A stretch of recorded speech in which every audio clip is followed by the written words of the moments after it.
Hi, I'm Dulcie Swanston and I'm delighted to be with you today.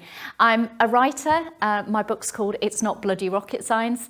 I also run a training company and coaching company called Top Right Thinking. And it's Top Right Thinking that I'd like to explain a little bit more about today. Top Right is a model, if you like, a framework that you can use as a people leader. The reason I love it is it's super simple and it's based on some really fabulous research.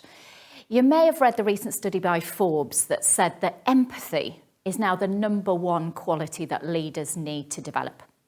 And you may know of a study that Google did some time ago, and they basically took all of their leaders out of the business and they only put the leadership qualities back in that people had missed.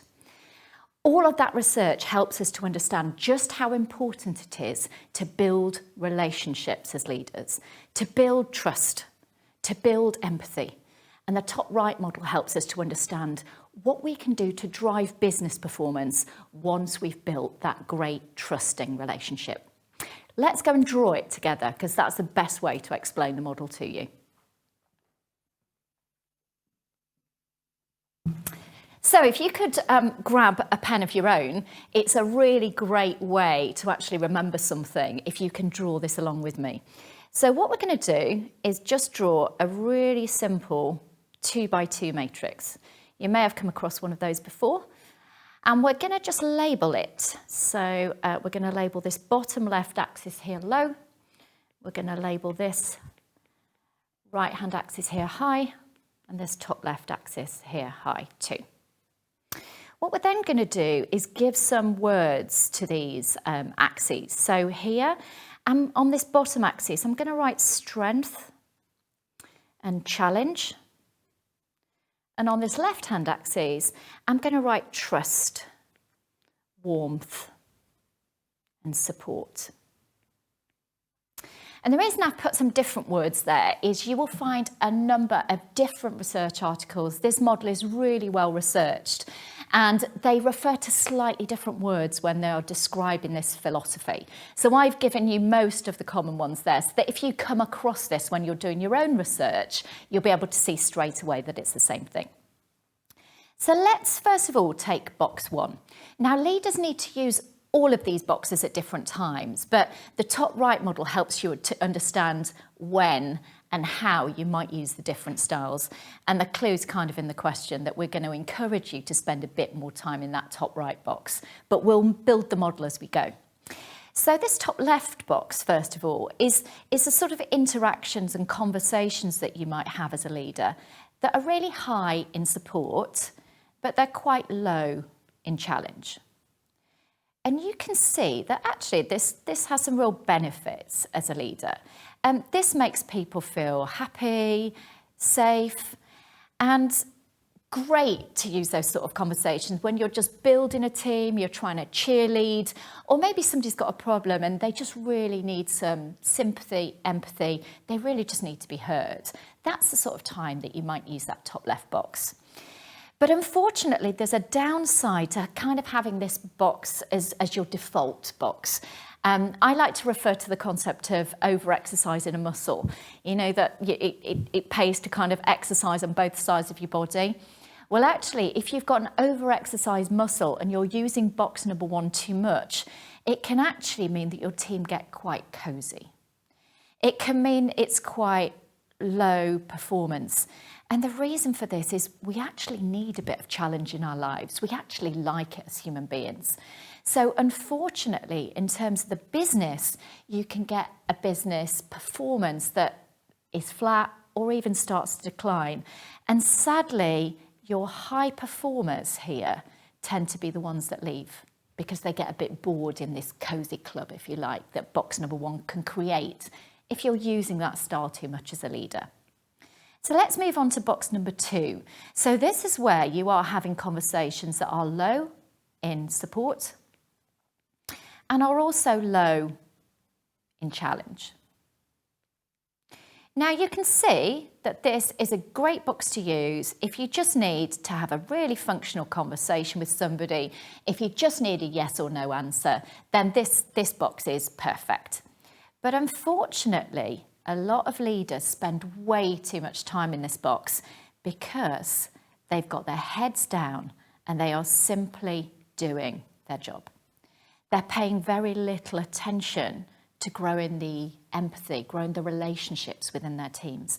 And they're paying very little attention to challenging other people to do their best. We've all been in that scenario where we're so busy, we're literally just in our zone doing our own thing. And sometimes as a leader, we can think, well, I'm modelling hard work to my team. But the research suggests that our teams need more than that to perform at their best. So box 3, this is where you've got really high challenge and actually very low support. So this is very directional. So you can see that you would use this style when something just needs to get done. Now, there are times like that. There are times where actually it's not time for discussion. There's a decision to be made. You need to be firm. You need to be directive.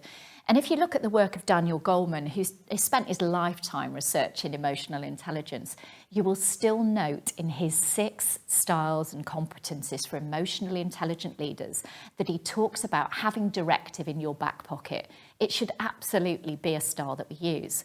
But unfortunately, if we overuse this style, it can lead people to feel threatened. It can feel very draining. It can feel very stressful. So we have to be careful that as leaders, we are managing our own emotions and we are not accidentally in this box when we are intending our teams to trust us, when we are intending our teams to feel very safe. Because unfortunately, if people don't feel safe, they often don't tell us the truth. And any people leader will know that not really knowing what's going on with your team members is a surefire way to not get great business performance over the long term. So I'd also encourage you to just have a quick look at a guy online called David Rock and have a quick peek at his SCARF model. We'll come on to it when we talk more about the model in detail. But what David Rock helps us to understand is that as human beings, our threat response that our actual ancestors gave us, that we kind of developed when we were living in caves, if you like, it's still alive and well. And SCARF's an acronym. What David Rock helps us to understand is that when somebody threatens our status, our sense of certainty, our autonomy, our relatedness with one another, or our sense of fairness, our threat response is kicked off. I won't go into the science now because we're going to come on to it, but fundamentally, we are less clever when we are in the grip of that threat response, when we are ready to fight, flight, run away, freeze, or appease, say yes when we mean no. The blood and oxygen that usually is powering our prefrontal cortex, or the clever bit of our brain, has actually gone out to our extremities to get us ready to run, to make our muscles tight for freeze. The blood and oxygen has gone from the clever bit of our brain to our extremities. Temporarily, but it does mean that in that moment we are less clever. So the problem with using this bottom right box too much is that if people receive our challenge as a threat, if we're not expressing enough support, enough warmth, they will experience that threat response. And you will end up with a team who simply aren't performing and thinking at their best. So this brings us to box 4. This is a style of leadership that I encourage people to use more as often as they can. It's high support and high challenge at the same time. Now, if you've been lucky enough to work for somebody who spends a lot of time in this box, you'll know that it feels fantastic. You really feel as though they've got your back because it feels really supportive. But equally, in almost everything that you do, they're challenging you to even better if. They're helping you to be the very best you can be. They don't let you rest on your laurels, but it feels safe to fail.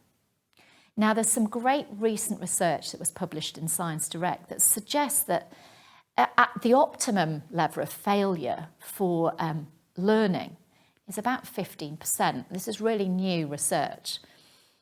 But human beings will only fail if they feel it's safe to do so. And the great thing that leaders who occupy this top right box do is they make it safe for people to experiment. They make it safe for people to make mistakes and therefore to learn at that optimum level. So what you get here is really motivated team members who feel as though it's really safe to experiment and innovate. And therefore what you tend to also get is really empowered, engaged employees who want to do their best work even when you are not there to directly supervise them. And that's the crucial thing about leadership in these times. We spend less time sometimes with our actual teams, so it's more important than ever that they want to do their best work when you're not there. Now, more often than not, I'm going to show you what I see happening with leaders, and I'm going to use a different pen for this. I see leaders with really great intentions starting in this box, building a great trusting relationship with their teams. But then somebody does something to make them cross. And they're not managing their emotions well. They in the heat of the moment, they get cross too. Maybe one of their scarf reactions is triggered. Maybe they go into fight or flight. But what it means is they don't perform at their best, and therefore their team member receives their challenge as a threat. Now, most managers, when they do that, they feel bad. So they'll go and say they're sorry. And they'll maybe say, I didn't mean it. Here, let me help you do that thing. And what you end up doing is moving back into that top left box again, making people feel cozy that actually maybe they did something wrong. So everything stays nice until somebody does something wrong again. And then you lose your rag because you think, do you know what? I trusted them to do that. They should have done it without me. And I see leaders all the time moving between these two boxes like that. But the really great news is we have some tactics, we have some learning that means that wherever you kind of naturally feel as though you've got skill already, maybe you're really good at building trusting relationships, will help you to be a bit more challenging, but without losing that lovely trust that you've built with your teams. And if you're great with challenge already, but you find building relationships a bit more difficult, you find it difficult to express your empathy, well, we've got tools for that too. So spending more time in this top right box is absolutely possible. The research suggests that it's great for your business, but do you know what? Spending time in this top right box also feels fabulously rewarding for you as a leader, and it feels great to be led by somebody who occupies this box most of the time too. So listen, I hope that has helped you to get an idea of the top right model. I'd love to see your drawings of it. So if you could share those with us on Instagram at It's Not Bloody Rocket Science, we'd love to see them. And we'd love to know more about your experiences already of where you've maybe tried to work in this top right box and where it's really worked for you, or maybe stories about people who've really inspired you that worked in this box. But you know what? We're going to bear in mind that we learn best when we fail 15% of the time. So we're also going to be talking a lot about when we didn't get it right, because that's when we'll really get some great learning. I'll see you soon.